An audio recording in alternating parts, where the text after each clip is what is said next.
Saudara, peringatan tegas Presiden terpilih Prabowo Subianto agar kader partai yang ditunjuk menjadi menteri tidak mencari keuntungan pribadi dari APBN dan APBD memantik reaksi positif publik. Buka-bukaan Prabowo menjelang pengumuman nama menterinya dinilai sebagai cara baru yang patut dicontoh untuk memulai pemerintahan baru yang berkomitmen tidak mencuri uang negara. Namun seberapa ampuh peringatan Prabowo ini bagi calon para pembantunya kelak? Inilah catatan Kompas TV. Prabowo ancam menteri, jangan curi APBN.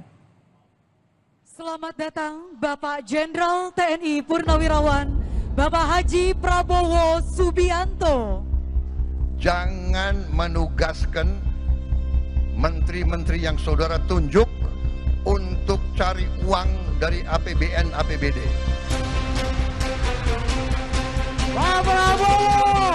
Jelang pengumuman nama-nama menteri, Presiden terpilih Prabowo Subianto secara gamblang melempar berbagai pernyataan tegas dan keras untuk para calon pembantunya kelak di ruang publik. Peringatan keras Prabowo ini bisa dipahami sebagai warning di masa proses pemanggilan calon-calon menteri di kabinetnya, yang menurut rencana finalisasi proses pemanggilan calon menteri hari Minggu ini. Proses pemanggilannya ini pengundangannya masih dibicarakan. Kemungkinan baru besok atau minggu baru final, kemudian baru akan dilakukan pengundangan kepada para calon. Tak hanya soal nama, jumlah kursi yang diperoleh parpol-parpol koalisi Prabowo pun turut menjadi sorotan. Seperti isu Partai Demokrat yang mendapat jatah 4 hingga 5 kursi menteri, serta 2 wakil menteri. Salah satu kandidatnya adalah AHY yang kini menjabat sebagai Menteri Agraria dan Tata Ruang. Kami belum tahu persis, ya. Kita juga tentunya selain menghormati dan menunggu, karena sejak awal sikap Partai Demokrat terkait penyusunan kabinet, portfolio dan peran di pemerintahan 5 tahun ke depan ini, semua kita serahkan kepada Bapak Presiden terpilih. Selain Demokrat, Partai Golkar juga santer mendapat 7 kursi menteri di kabinet Prabowo Subianto. Merespons hal tersebut, Wakil Ketua Umum Partai Golkar Adis Kadir hanya bisa berucap Alhamdulillah jika itu benar. Nah, saya cuma bisa bilang Alhamdulillah kalau begitu. Saya sebagai kader Golkar sih ya berharap dan berdoa semoga partai kami bisa mendapatkan dan memberikan kontribusi yang cukup baik. Pak Prabowo! Mengantisipasi agar menteri-menterinya kelak yang berasal dari parpol tak main-main dengan uang dari APBN dan APBD. Prabowo pun mengingatkan agar kebutuhan keuangan partai politik lebih baik mencarinya dengan cara yang halal, sehingga uang APBN bisa untuk mendanai berbagai kebutuhan utama bangsa. Setiap institusi, setiap organisasi, setiap partai politik pasti perlu uang, pasti perlu sumber daya. Ini terbuka saja kita. Mari kita kelola kekayaan kita sehingga kita bisa mendukung semua institusi dengan baik. Terang-terangan, kebocoran yang begitu besar harus kita hentikan.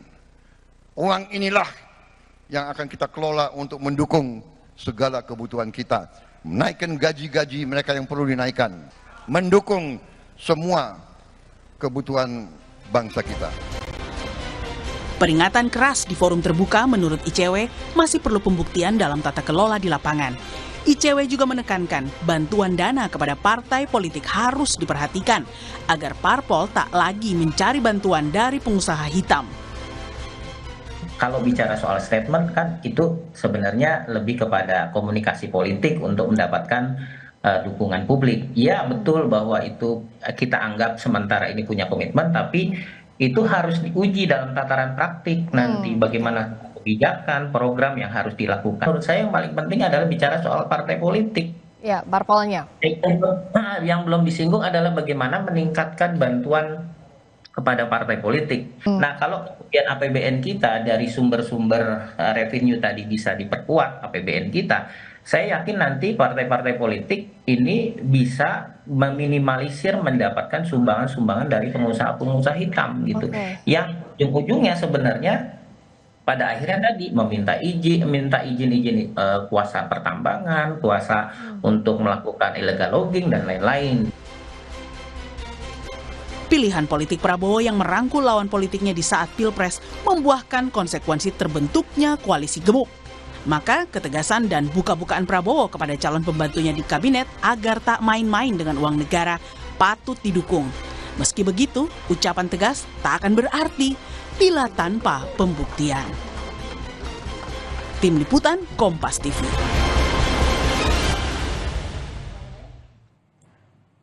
Bukan tanpa sebab, Prabowo berani tegas soal penggunaan uang dari APBN dan APBD. Faktor gemuknya koalisi menjadi tantangan bagi Prabowo untuk mengorektasi kebijakannya secara tepat kepada perwakilan 13 parpol di kabinetnya kelak. Dan saudara, ada pun 13 parpol yang sudah resmi menyatakan dukungannya pada pemerintahan Prabowo, yakni 9 anggota asli KIM, yaitu Gerindra, Golkar, Demokrat, PAN, PSI, PBB, Gelora, Garuda, dan Partai Prima. Koalisi pun bertambah dengan bergabungnya PKS, PKB, P3, Perindo, dan Nasdem. Dan saudara, dalam perjalanan 2 periode di pemerintahan Presiden Jokowi, tercatat ada 6 menteri yang terlibat korupsi. Di periode kedua pemerintahannya, ada 6 menteri kabinet Jokowi yang divonis kasus korupsi, yakni Mentan Syahrul Yassin Limpo, lalu mantan Menkominfo Johnny G. Plate, mantan Mensos Juliari Batubara dan juga Idrus Marham, lalu mantan Menpora Imam Nahrawi dan mantan anak buah Prabowo yakni Edi Prabowo yang kala itu menjabat Menteri KKP. Menyadari kabinet yang akan dibentuknya kelak akan sangat besar dengan banyak titipan orang-orang parpol, Prabowo pun memasang kuda-kuda sedari awal untuk mencegah menterinya korup.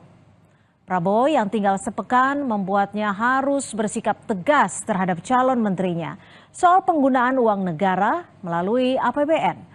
Peringatan yang disampaikan di ruang publik itu bisa dinilai sebagai bentuk komunikasi politik Prabowo untuk mendapat dukungan halayak luas demi memastikan APBN selama ia memerintah tidak bocor lagi oleh pembantu-pembantunya.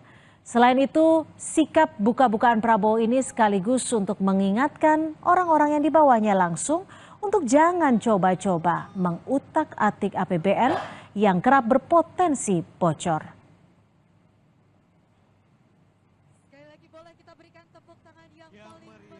Demikian catatan Kompas TV pekan ini. Kita jumpa lagi minggu depan.